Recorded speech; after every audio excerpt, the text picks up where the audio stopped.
გარემოს დაცვის მინისტრის სტუდენტებს შეხვდა დების გალერეაში გამართულ შეხვედრაზე გოგა ხაჩიძემ ილიას სახელმწიფო უნივერსიტეტის სტუდენტებს მსოფლიოს ბიომრავალფეროვნების შესახებ ლექცია წაუგითხა.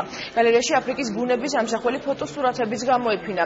სპეციალურად სტუდენტებისთვის დოკუმენტური ფილმის ჩვენებაც მოეწყო, რომელშიც სამხრეთ აფრიკაში მცხოვრები ტომების წეს-ჩვეულებები და იქაური ბუნება აღწერილი.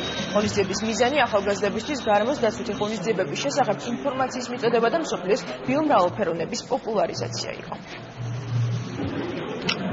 მეკრება შეხვედრები, საუბრები და რა თავარი ეს არის ქართული წარმოების, ასე ვთქვათ, ხელშესახები მასალა და მე დარწმუნებული ვარ, რომ ეს არის პირველ დასაწყისი ამ ძალიან დიდი წვეთის შემდეგ და აი ესეთი ტიპის პროდუქცია ძალიან ბევრი გაჩნდება ჩვენს რეალობაში. მე ვფიქრობ, კარგი დასაწყისია, ნახოთ აფრიკის, ესე რომ ვთქვათ, დახურული ფარდის მიღმა რა არის. მადლობა მინდა უთხრა ბატონ მინისტრს, რადგან ესეთი საშუალება მოგვცა, რომ გვენახა აფრიკის ერთი დღე როგორი იყო.